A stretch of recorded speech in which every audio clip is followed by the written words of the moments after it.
우리의 삶의 자리에서 우리가 늘 하나님의 말씀을 읽고 묵상하는 그런 삶을 살 때 저희들에게 주께서 그 말씀 가운데 명령하신 것들을 준행하며 살기를 소원합니다. 아버지, 우리 머릿속에 말씀은 있지만 우리의 입과 우리의 마음과 우리의 행실이 그 말씀대로 살아들이지 못할 때가 너무 많습니다. 우리의 육신의 연약함과 우리의 성격의 연약함과 우리의 기질의 연약함 때문에 우리는 주의 말씀을 100%그 삶에 적용하지 못하고 살 때가 너무 많습니다. 우리의 이러한 연약함을 주님 불쌍히 여기시고 우리가 주의 말씀대로 주님의 말씀대로 살고자 몸부림치며 살아가는 저희가 되게 하여 주시옵소서. 우리 그리스도인들에게 주의 사랑을 이루라고 주님 먼저 십자가의 죽음을 이루시고 죽기까지 복종하신 그 사랑을 보여주셨지만 하나님, 우리는 예수님을 믿는다면서도 주님의 그 사랑을 아버지 우리 이웃에게 우리 가족에게 참 주지 못하고 살 때가 너무 많습니다. 하나님, 우리 하나님 주님의 그 십자가의 사랑이 우리 가운데 있기를 소원합니다. 하나님, 그래서 주님께서 풍성한 주님의 변치 않는 사랑을 우리 마음 가운데 가득 부어주셔서 우리 당한 환경이나 어떤 상황 가운데 있을지라도 주님이 주신 그 사랑을 나의 가족과 나의 이웃, 나의 직장 동료들에게 실천하며 살아가는 저희가 되게 하여 주시옵소서. 하나님 아버지, 이 시간도 목사님을 주님의 말씀을 들고 대언하실 때 주님 말씀에 놀라운 은혜가 있게 하시고 그 말씀을 통하여서 하나님을 더 깊이 알고 하나님께 더 가까이 가는 우리가 되게 인도하여 주시옵소서. 우리 사랑하는 성도들, 이 시간도 주님이 주신 그런 큰 평강으로 흡족히 채워주시고 하나님, 또 한 주간의 삶을 살아가는 시작이 오니 말씀 가운데 시작할 때 성령 하나님께서 자정하셔서 한 주간의 삶도 이끌어 주실 줄 믿고 감사합니다. 이제 연말이 되어서 또 한 해를 정리하는 저희들이 되게 하시고 한 해 동안 하나님께서 우리를 어떻게 인도하셨는지를 또 돌아보며 또 앞으로 되어질 일들을 기대하며 저희들에게 소망 가운데 살아가는 큰 믿음을 저에게 허락하여 주옵소서. 모든 영광은 하나님께 돌리며 예수님의 이름으로 기도합니다. 아멘. 하나님 말씀 요한계시록입니다. 요한계시록. 하나님 말씀 요한계시록 19장 11절부터입니다. 요한복음 19장 11절부터.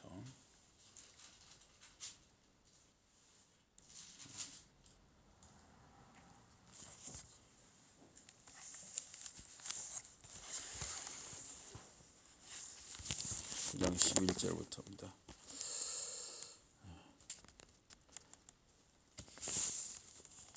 또 내가 하늘이 열린 것을 보니 보라, 백마와 그것을 탄 자가 있으니 그 이름은 충신과 진실이라.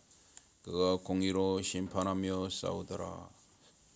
그 눈은 불꽃 같고 그 머리에는 많은 관들이 있고 또 이름 쓴 것 하나가 있으니 자기밖에 아는 자가 없고 또 그가 피 뿌린 옷을 입었는데 그 이름은 하나님의 말씀이라 칭하더라. 하늘에 있는 군대들이 희고 깨끗한 새 마포 옷을 입고 백마를 타고 그를 따르더라.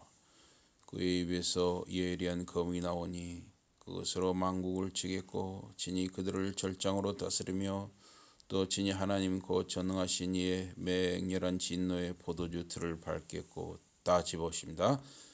그 옷과 그 다리에 이름을 쓴 것이 있으니 만왕의 왕이요 만주의 주라 하였더라. 아멘.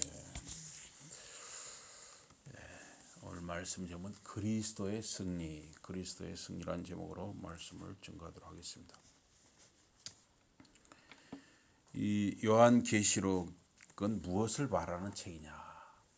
요한계시록 무엇을 말하는 책이냐 할 때 요한계시록에는 요한계시록 처음 부분 1, 2, 3장에 보면은 교회가 나오잖아요. 교회.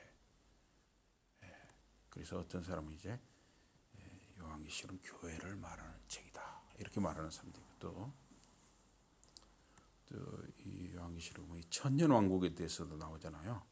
천년왕국.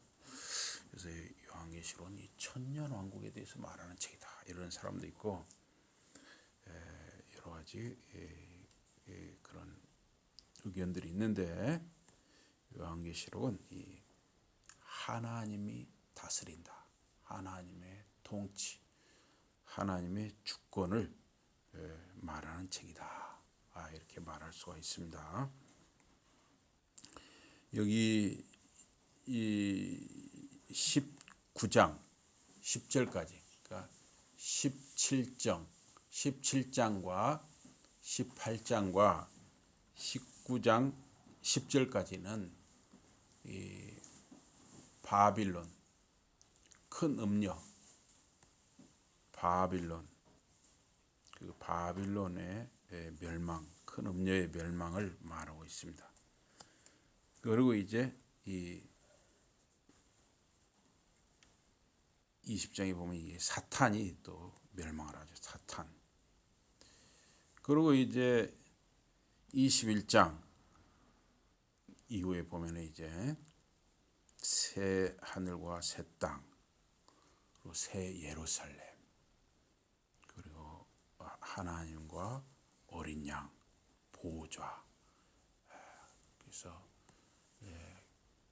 이 사탄과 그 바빌론이 이제 멸망을 당해야 새 예루살렘이 온전히 서고 하나님과 어린 양의 통치와 또 하나님의 백성이 이제 그 온전히 평강 가운데 살게 되는 것이죠. 그래서 요한계시록 전체는 하나님의 통치, 하나님의 다스림을 말하는 책이다. 이렇게 우리가 볼 수 있습니다. 오늘 본문 말씀 19장 11절에서 16절은 11절에 보니까 11절 A에 보니까 그리고 내가 하늘이 열리는 것을 보았다 그랬어요. 하늘이 열렸다. 이 지금 내가는 이게 사도 요한이죠. 하나님이 사도 요한에게 환상을 통해서 계시를 보여주신 것입니다. 그래서 하늘이 열린다 하는 것은 본다. 하늘이 열린다와 본다는 동사와 연계되는데 이게 바로 하나님의 계시, 하나님의 계시를 소개하는 방법이 바로 하늘이 열린다 하는 표현이에요. 그래서 성경에 이 하늘이 열린다, 또 하늘 문이 열린다 이런 것과 연관된 성경 구절이 여러 곳에 등장하죠. 에스겔서 1장 1절에 보면 에스겔은 그발강가에서 포로들 중에 있었을 때, 그러니까 이제 이스라엘이 망하고 유다가 망하고 예루살렘 성전이 다 파괴되고 포로로 잡혀갔대. 쓸만한 사람들이 다 포로로 잡혀갔는데 그 바벨론 나라 유프라테스 강, 티그리스 강에 있는 그 지류에 그발강이 있는데 거기서 이제 포로들이 아마 무슨 토목공사에 동원이 된 것 같아요. 거기서 에스겔이 그 포로들 가운데 있었을 때 에스겔이 거기서 이제 잠깐 기도하고 묵상을 했겠죠. 하나님, 우리나라가 어쩌다 이렇게 되었습니까? 이렇게 다 망하고 이렇게 포로로 우리가 잡혀와서 왜 우리가 이렇게 바벨론 나라에서 이렇게 종살이를 하고 있어야 됩니까? 막 자꾸 묻고 또 물었겠죠. 기도하면서. 그런데 그 순간에 그 강가에서 그발 강가에서 그 하늘이 열리고 그랬어요. 그리고 하나님의 모습을 보았다 하는 거예요. 그래서 열린 하늘이 열린다. 열린 하늘 이과 함께 본다 하는 동사가 항상 연결이 되고 있어요. 자주. 또 마가복음 1장 10절에도 보면 요한에게 세례받으신 예수님이 물가에서 올라오시니 하늘이 갈라지고, 하늘이 갈라진다, 하늘이 열린다, 다 비슷한 말이죠. 하늘이 갈라지고 성령이 비둘기같이 주님 위에, 세례받으신 예수님 위에 임했다 그랬어요. 또 마태복음 3장 16절에서도 하늘이 열리고 성령님이 주님 위에 임했다. 또 누가복음 3장 21절에서도 예수님이 세례받으시고 기도하실 때 하늘이 열리며 성령이 비둘기처럼 그 예수님 위에 강림했다. 또 요한복음 1장 51절에 보면 예수님이 나다나엘에게 하늘이 열리고 하나님의 천사들이 인자 위에, 그러니까 예수님 위에 올라갔다 내려갔다 오르락내리락 하는 것을 보리라, 그렇게 말씀하셨습니다. 또 사도행전 7장 56절에 보면 스데반 집사가 예수를 전하다가 유대인들에게 돌에 맞아 죽어가는 중에 이렇게 마지막에 이렇게 말하죠. 하늘이 열리고 인자가, 그러니까 예수님이 하나님 우편에 서신 것을 보느라. 그러니까 스데반 집사가 돌에 맞아 죽을 때 얼마나 처참합니까? 그냥 총으로 빵 또는 뭐 칼로 급소를 맞아서 죽으면 고통이 좀 덜하는데 돌에 맞아 죽으면 말입니다. 숨이 끊어질 때까지 얼마나 고통스럽겠어요. 그러니까 그때 스데반 집사가 죽는 것을 그냥 두지 아니하시고 하나님 아버지와 하나님 아들 예수님이 하늘에 서서 그걸 보고 계신 거예요. 스데반아 힘내라, 끝까지 힘내라 하면서 힘을 주신 것이죠. 다른 사람한테는 안 보였을 거예요. 스데반 집사만께 그 영적인 눈을 열어주시고 하나님이 하늘이 열린 모습을 보여주고 하나님 아들 예수님이 스데반아 힘내라 하면서 그걸 보여주신 것이죠. 하늘이 열리고. 그래서 이 하늘이 열리는 모습을 보는 것은 아무에게나 보여주신 거 아니죠. 대부분 이렇게 순교하는 순간이라든가 또 기도하는 순간이라든가 뭔가 영적으로 깨어서 정말 하나님과 아주 가까워의 교제하는 그런 순간에 되게 보면 하늘이 열리고 해서 특정한 사람에게만 이렇게 보여주신 거예요. 또 사도행전 10장 11절에도 보면 베드로가 기도 중에 환상을 보았어요. 그러니까 아무 때나 환상을 보여주신 게 아니에요. 기도 중에 환상을 보았다 그랬어요. 하늘이 열리며 한 그릇이 내려오는 것을 보니 그랬어요. 또 요한계시록 4장 1절에 보니까 내가 보니 사도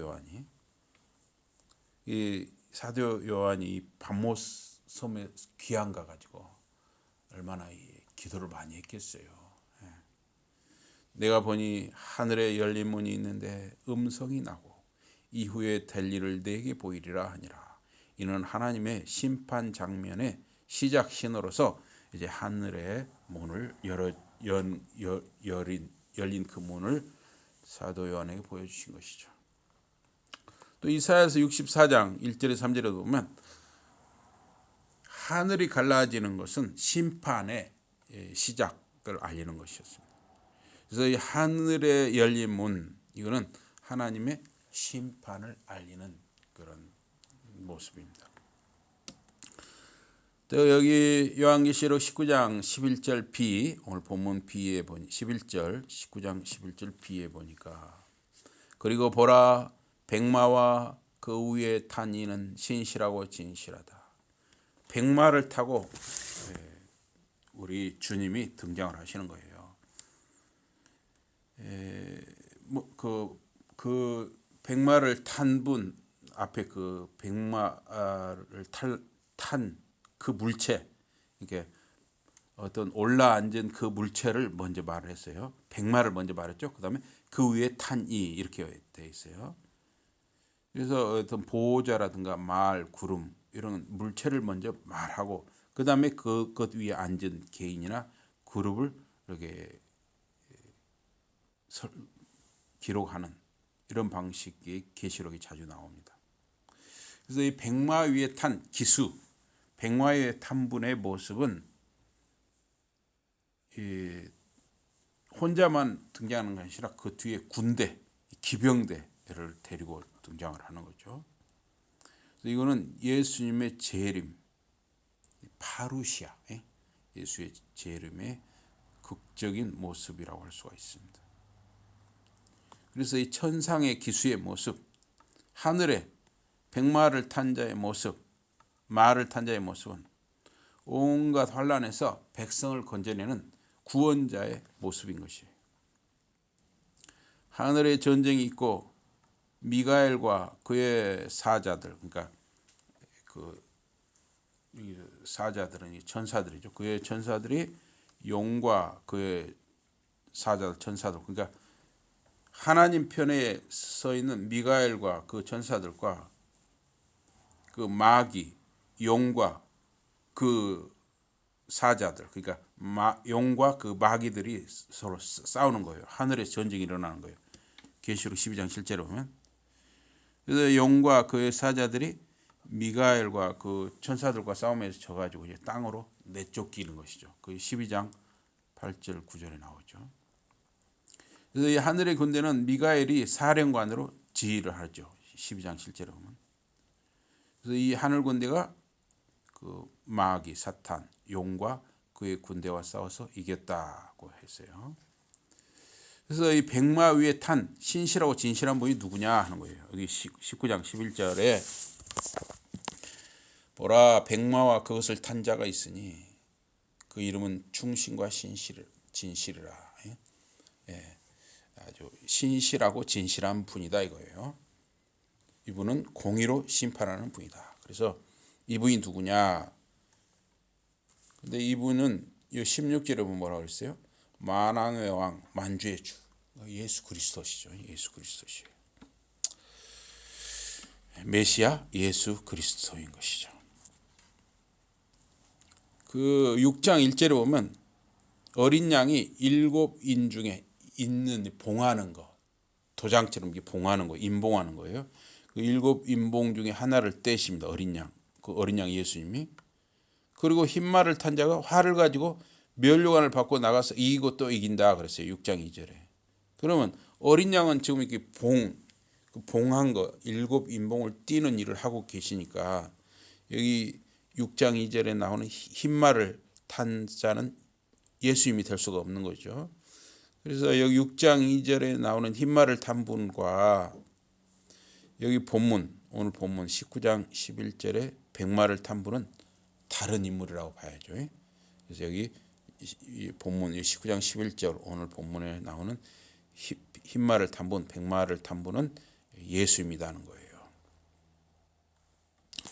그래서 신실하고 진실하다. 그리스도는 어떤 분이냐? 신실한 분이고 진실한 분이다 그랬어요. 그래서 우리 본문 여기 성경에서는 충신과 진실이라고 했어요. 신실하고 진실한 분이다. 요한은 아시아 7교회를 향한 편지의 서두에서 그리스도를 신실하고 신실한 증인이시다 이렇게 예수님에 대해서 신실한 증인이시다 이렇게 소개를 했어요. 1장 5절에서 또 라오디게아 교회를 향해서 말씀하시는 그리스도를 신실하고 진실된 증인 또는 충성되고 참된 증인이라고 이렇게 소개를 했습니다. 그래서 보좌에 앉으신 분, 처음과 나중이신 분이 요한에게 주는 계시를 신실하고 진실한 말씀이니 기록하라 그랬어요.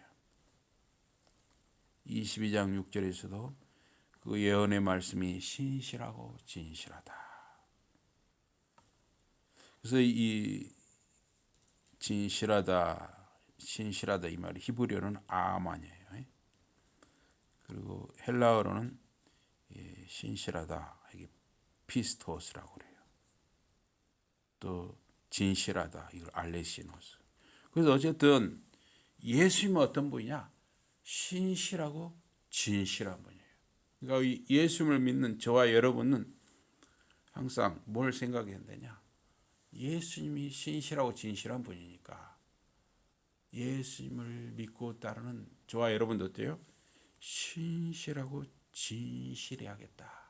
항상 이걸 우리가 생각해야겠죠.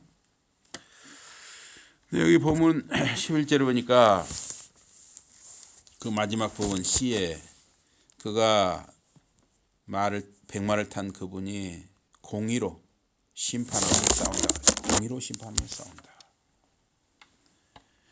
의로 심판한다. 공의로 심판한다.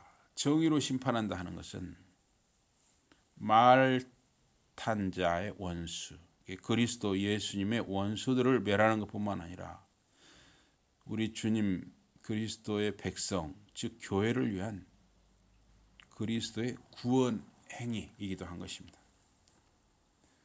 구약에서 우리 하나님을 의로 심판하는 분이라고 그래요. 그래서 하나님은 하나님의 백성뿐만 아니라 세상 나라들에 대해서도, 세상의 모든 나라들에 대해서도 의로 심판하시는 분이죠. 이사야 11장 4절에 보면 약한 자들은 의로 심판하시고 약한 자들을 의로 재판하시고 이런 말씀이 나와요. 이사야 11장 1절에 보면 이새의 세순, 즉 이상적인 왕은 의로 심판하는 분이에요. 그래서 악인을 멸하시는 분이에요. 그래서 이 세상에서는 이 정의, 공의가 제대로 이렇게 실현이 안 될 때가 많죠. 그러니까 그 권력을 잡은 사람이나 또 판사나 검사, 이 뭔가 힘을 가진 사람들이 정말 공의롭게, 정의롭게 우리 주님처럼 신실하고 진실하게 그걸 자기 가진 힘을 행사하지 아니하고 자기의 그 욕심과 욕망을 따라서 행하는 경우가 참 많죠.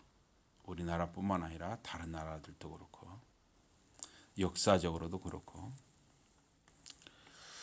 이 계시록 여기 19장 15절에 보면 그의 입에서 나오는 예리한 칼로 망국을 치고 그들을 철막대로 다스린다 그랬어요. 또 데살로니가후서 2장 8절에 보면 재림 그리스도, 우리 재림하시는 예수 그리스도께서 그의 입의 영으로, 그게 그리스도 입의 영으로, 성령으로 불법한 자를 죽이고 그리스도가 강림하여 다시 오셔 재림하셔서 또 불법한 자를 패한다 그랬어요.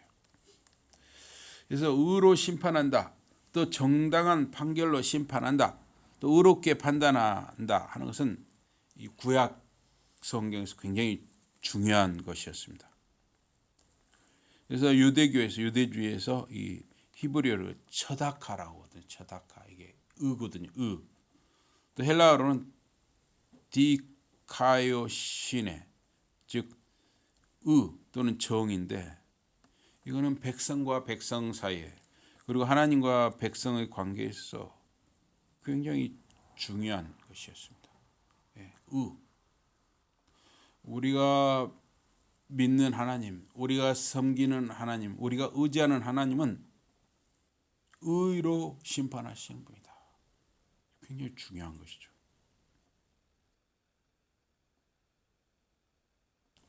그래서 우리 하나님처럼, 우리 주님처럼 이 세상에서도 정말 이 공의, 정의, 의가 제대로 실현이 되면 좋겠는데 그렇지 못한 현실에 대해서 참 우리가 답답함을 느끼는 것이죠. 그래서 이 판관들, 이 구약시대의 판관들, 사사들, 또 왕들, 또 대인 관계, 사람과 사람과의 관계에서 도덕적인 표준이 뭐였냐면 정의, 공의였습니다. 하나님의 행위를 특징 짓는 의롭고 공정한 심판에 완전히 일치하는 이상적인 패턴이 뭐냐? 바로 공의 또는 정의라는 거예요. 이 초기 기독교에서도 요한복음 7장 24절에서 예수님이 예수님이 유대인들에게 이렇게 말씀했어요. 너희가 외모로 판단하지 말고 공의로 판단하라. 의로 판단하라. 이렇게 예수님이 말씀하셨어요. 너희들의 어떤 인간적인 생각이라든가 너희들 간의 어떤 이해관계라든가 이런 걸로 판단하지 말아라. 정말 의로 판단하라. 그 다음에 여기 보면 싸운다 하는 말이 나오죠. 여기 싸운다. 여기 11절 그 하반절에 보면 그가 공의로 심판하며 싸운다 그랬어요. 싸운다. 이 싸운다는 말이 이 헬라어 폴레메인데 싸운다, 전쟁한다 하는 말이에요. 계시록 2장 16절에 보면 주님께서 버가모 교회 안에 니골라당의 교훈을 지키는 자들에게 회개하라. 그렇지 않으면 내 입의 검으로 그들 회개하지 않는 자들과 싸우리라. 이게 폴레메소 그랬어요. 그래서 이 폴레메이라는 단어는 그 공동체 구성원을 징계하거나 심판하거나 악인의 멸망을 언급하는 것이에요. 그래서 여기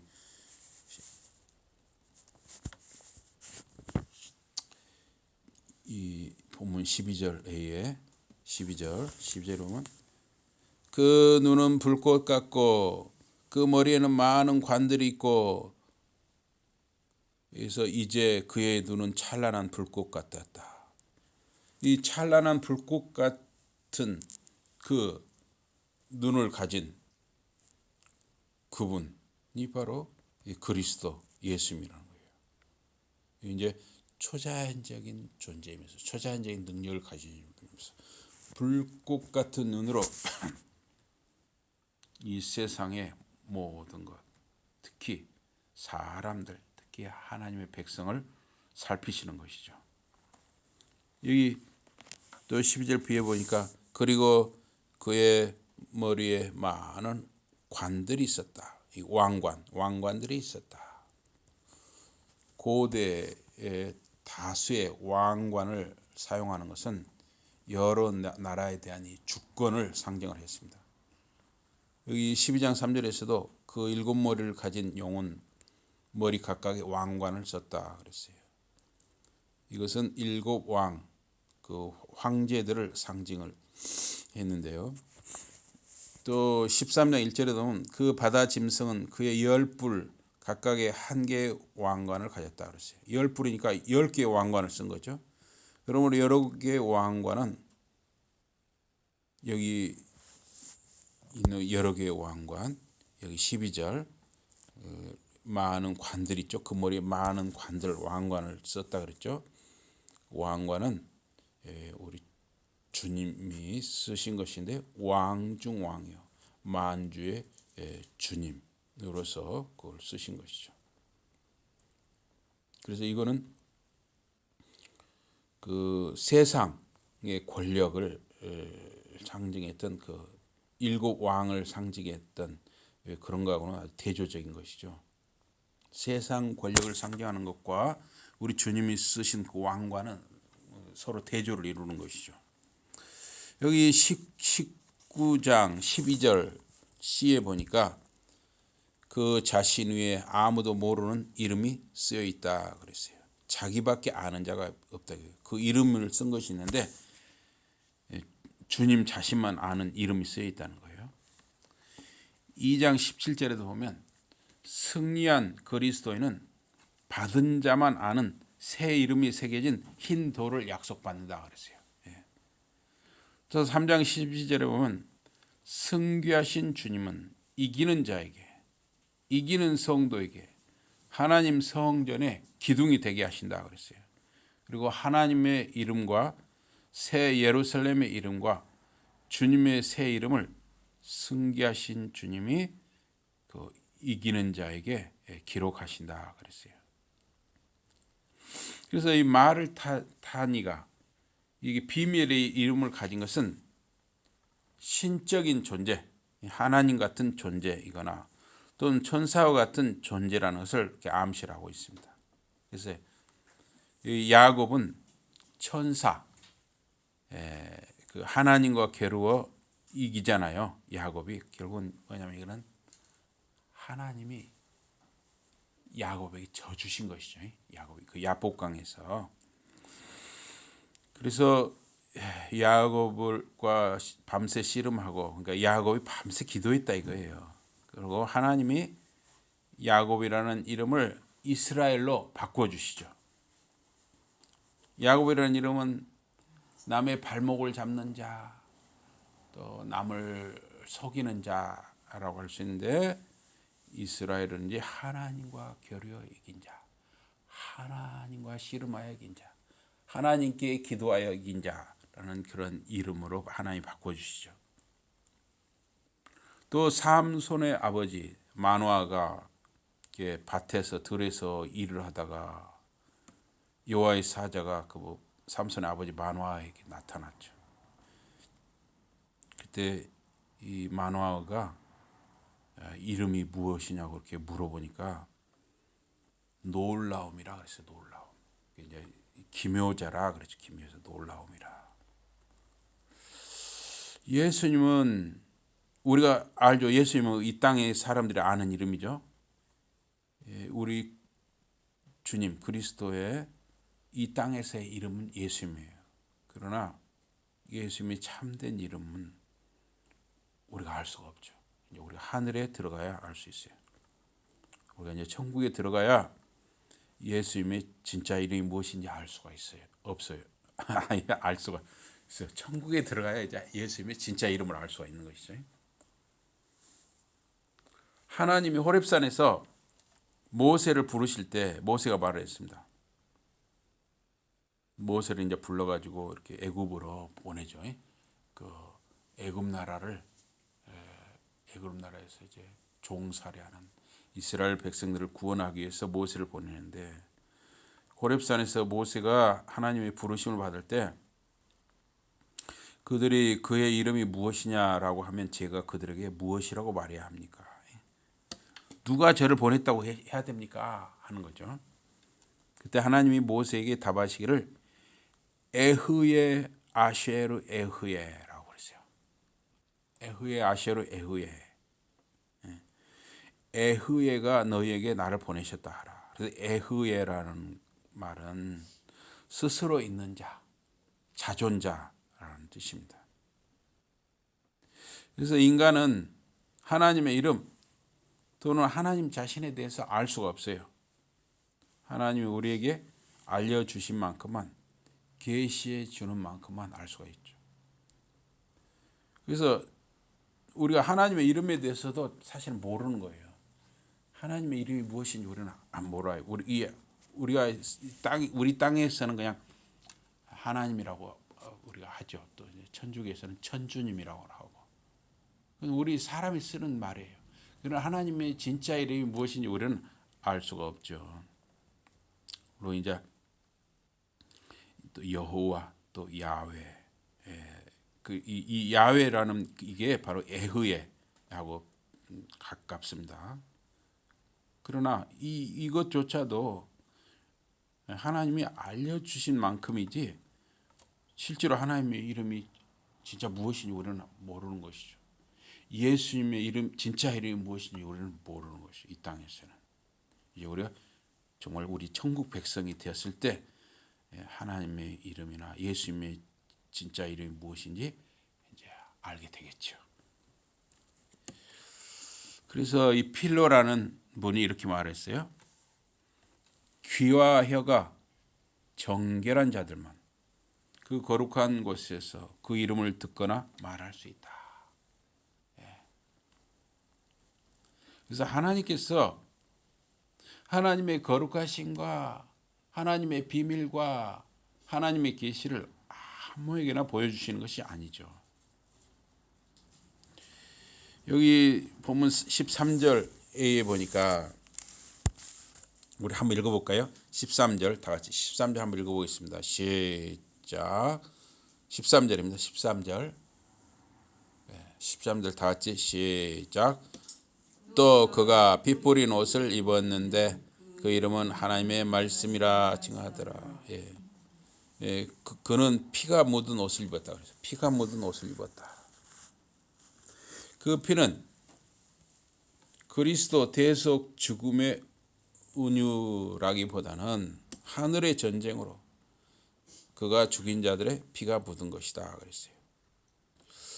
그래서 원수들을 멸하려 오는 그 신적인 용사, 하나님의 용사의 모습은 구약 또 유대교 그 문서들에 나타납니다. 그래서 출애굽기라든가 신명기, 사사기, 하박국, 이사야 이런 데 또 나타나요.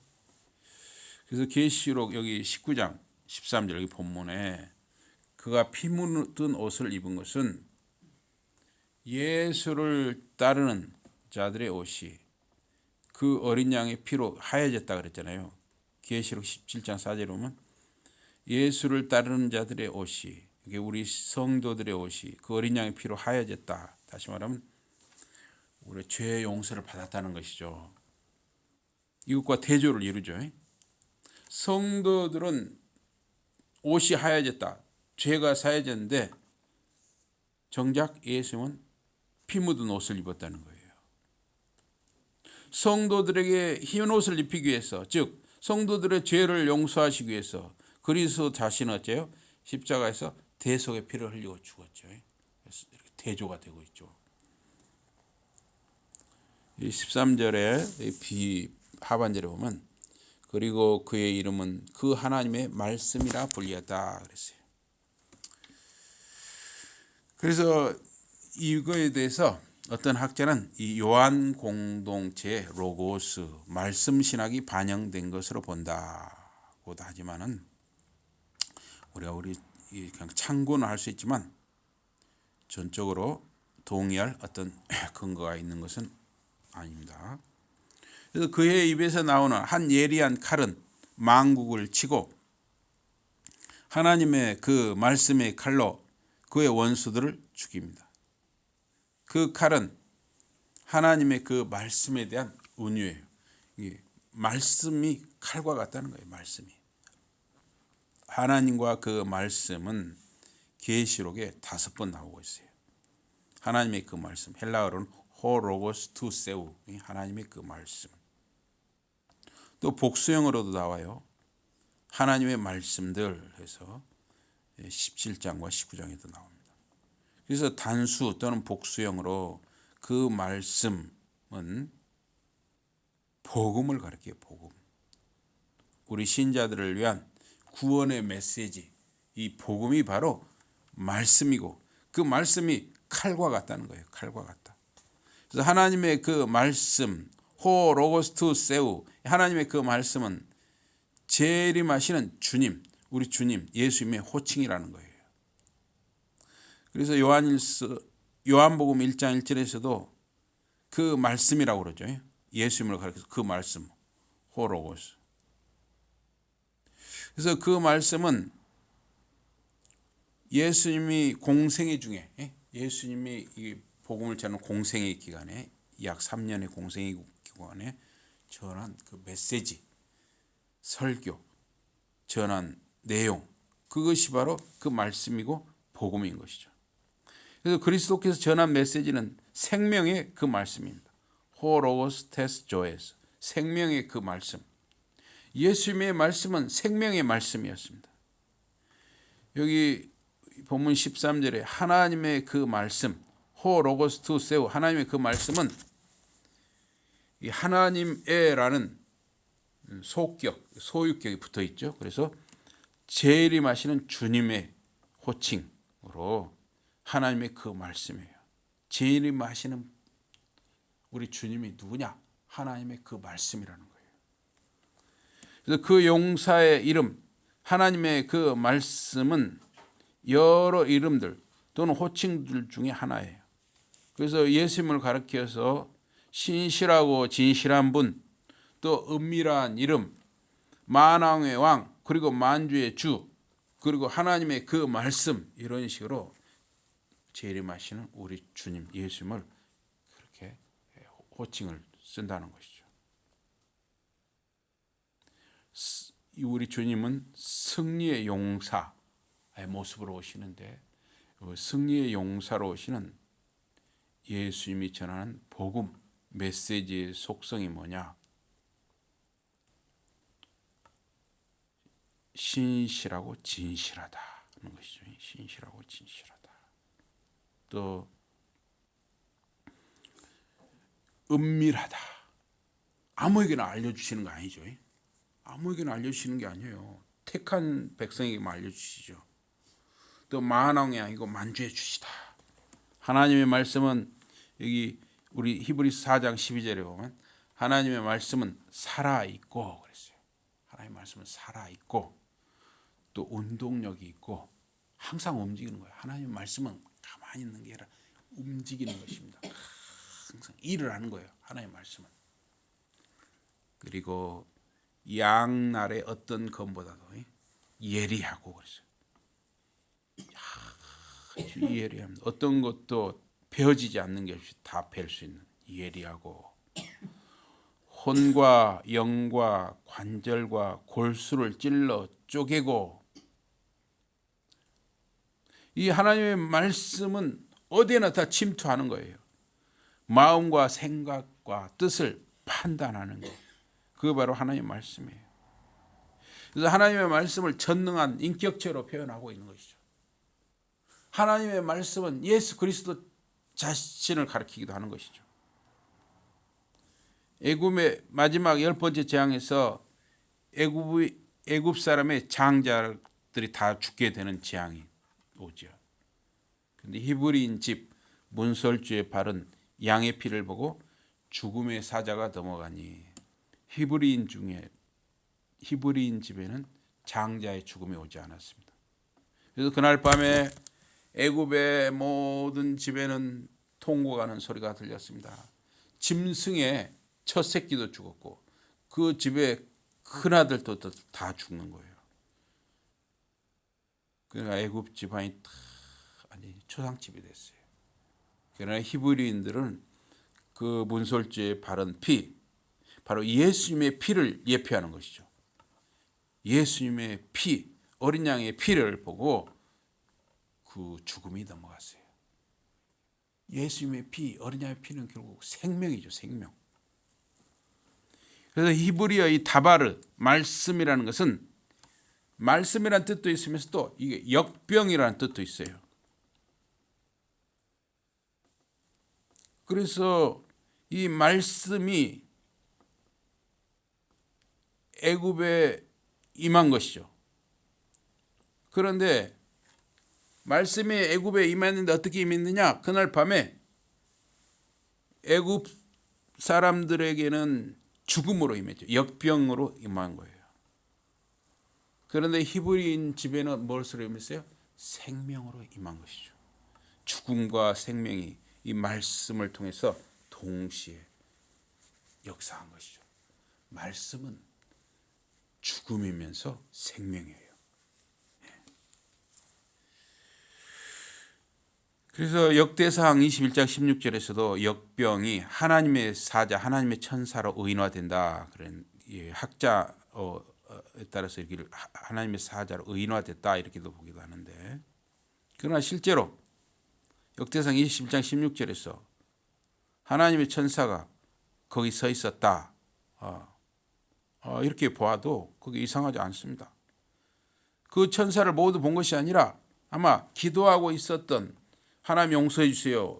제 잘못을 용서해 주세요. 기도하고 있으면 다윗에게 보여준 것입니다. 역대상 21장 16절은 다윗이 하늘과 땅 사이에 야훼 하나님의 사자를 보았으니 그의 손에 칼을 빼들고 예루살렘을 겨누었더라 그랬어요. 왜 이런 재앙이 있느냐면 다윗이 하나님의 허락 없이 인구조사를 행해서 이스라엘에 대한 하나님의 진노를 샀기 때문이었죠. 이 인구조사라고 하는 것은 전쟁이나 조세 등을 위한 것이에요. 근데 하나님 없이 한다는 것은 뭐예요? 하나님을 의지할 필요가 없다는 그런 뜻도 되는 것이죠. 그래서 하나님을 무시하는 것이었어요. 그래서 하나님이 재앙을 내렸던 것이죠. 예, 그래서 여기 17장 1절에서 19장 10절은 그 음녀 바벨론에 대해서 말하고 이제 그 음녀 바벨론이 멸망하게 되는 모습을 말을 했습니다. 또 21장 9절에서 22장 9절은 그 신부 새 예루살렘이 핵심입니다. 하나님의 전사로서 말을 탄 그리스도 우리 주님이 짐승과 거짓 선지자를 맞서서 하늘 군대를 이끌고 나오십니다. 그래서 그 짐승과 그 거짓 선지자는 이제 패퇴하고 벌을 받습니다. 이 주님의 재림은 성도들을 모으기 위해서 그리스도가 다시 오시는 것입니다. 그래서 파루시아 예수님이 이제 다시 오시는 것은 심판의 기능도 있는 것이죠. 그리고 영원한 메시아의 나라가 이제 변화된 땅, 새롭게 변화된 이 땅 위에 세워진다는 거예요. 그래서 이제 우리가 생각할 때는 이 천국이 어디가 있느냐 할 때 이 땅을 다시 새롭게 하신다는 거죠. 그래서 이 땅 위에 이제 천국이 세워진다는 거예요. 그래서 어떻게 그렇게 되는지, 이 땅을 어떻게 새롭게 해가지고 이 땅에 어떻게 천국이 세워지는지 우리로서는 알 수가 없죠.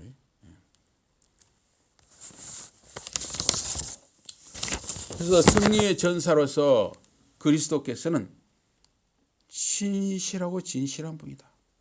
신실하고 진실한 그리스도는 의롭게 심판하는 분이에요.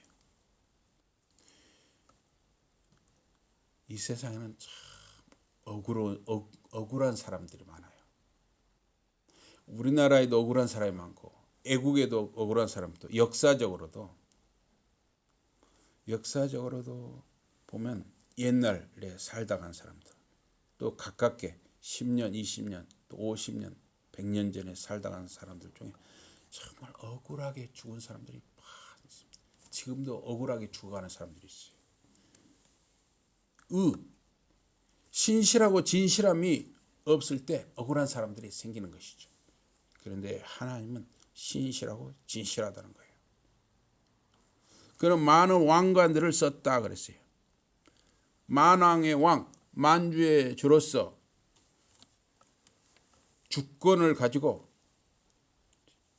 의로서 심판하고 신실하고 진실하게 심판하기 때문에 우리 주님이 다스리는 그곳에는 억울한 자가 생길 수가 없는 것이죠. 우리 주님의 비밀의 이름은 그 자신만 아십니다. 또 우리 주님 그리스도께서 구속의 죽음을 죽으셔서 피에 적셔진 그의 옷이 그리스도의 그 구속의 죽음을 암시하기도 하는 것입니다. 하나님의 전사로서 말을 탄 그리스도는 우리 주님 메시아이십니다. 그래서 우리 주님 재림하시는 우리 주님의 이름은 하나님의 그 말씀으로 이렇게 부르는 거예요. 하나님의 그 말씀은 결국은 우리 주님이 전한 복음을 가리키는 것입니다. 그래서 하나님의 천사가 하나님의 땅에 대적자들의 임박한 멸망을 선언을 합니다. 그래서 그 짐승과 그 거짓 선지자가 붙들리고 불못의 영원한 고통에 그 짐승, 그 거짓 선지자가 이제 영원한 불못에 들어가게 됩니다. 하나님의 뜻에 따라서 이 바빌론, 그 음녀는 이제 멸망하는 것이죠. 그래서 바빌론의 멸망, 그 음녀의 멸망에 대해서 17장, 18장, 19장, 10절까지 이렇게 말을 하고 있습니다. 그리고 이제 20장에 와서 사탄, 마귀가 또 멸망을 하는 것이죠. 하나님과 그 어린 양의 모든 대적자들은 이제 멸망하는 것입니다. 그러나 하나님과 어린 양과 성도들의 나라는 새 예루살렘과 함께 영원히 서게 되는 것입니다. 그래서 아까 제가 서두에 말씀드린 대로 요한계시록의 핵심 주제가 무엇이냐? 심판이다, 교회다, 천년왕국이다. 물론 그런 것들도 상당히 중요한 내용입니다. 그러나 계시록의 중심 또는 핵심 주제는 이 보면 신약 전체에 이 보호자란 말, 스로니스, 이 보호자란 말이 62회가 나오고 있습니다. 그 62회 중에서 요한계시록에 47회나 나와요. 그래서 요한계시록은 보호자라는 말이 유난히 많이 나옵니다. 보호자. 영어로는 스로운이죠. 스로운. 보호자라는 말이 요한계시록이 47회 나오는데 하나님은 보호자에 앉으신 분으로 이렇게 묘사가 됩니다. 또 예수 그리스도의 보호자라는 표현이 4번 나오고 있습니다. 그래서 하나님 보호자는 하나님의 왕 되심과 하나님의 주권자 되심을 말하는 것이에요. 하나님이 왕으로 다스린다. 하나님이 왕으로 다스리신다. 이것이 바로 요한계시록의 중심 메시지 핵심이라고 알 수 있는 것입니다.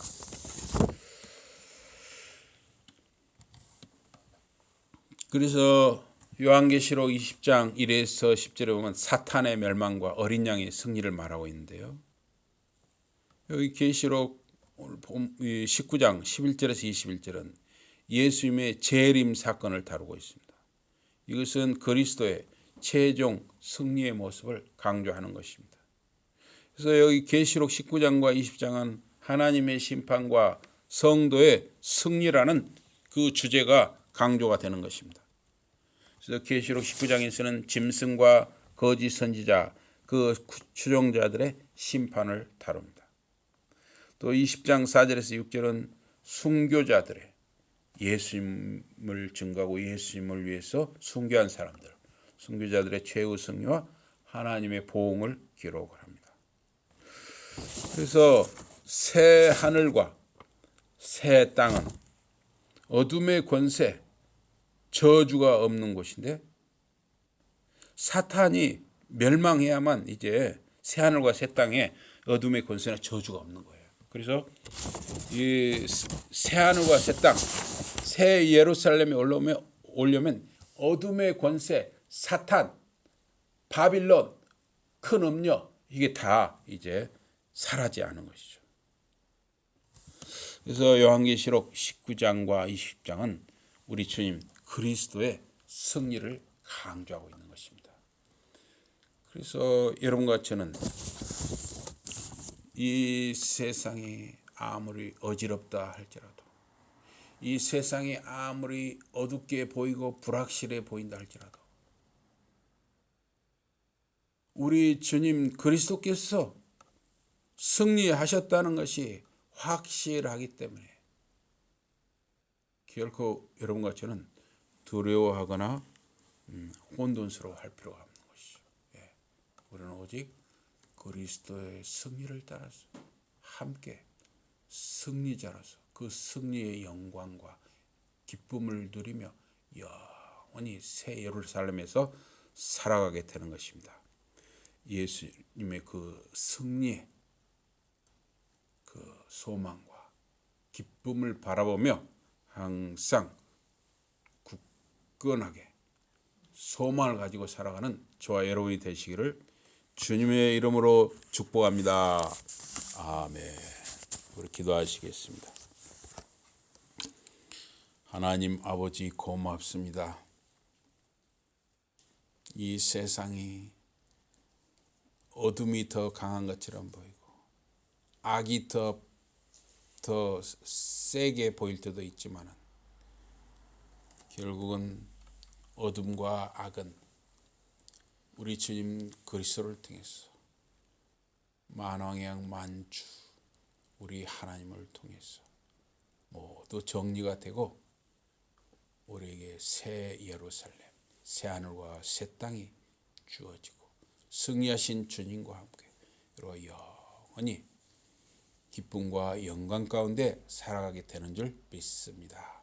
우리가 소망과 확신을 가지고 항상 든든한 주님 안에서 살아가는 우리 성도님들과 자녀들 자손들이 다 되게 하여 주시옵소서.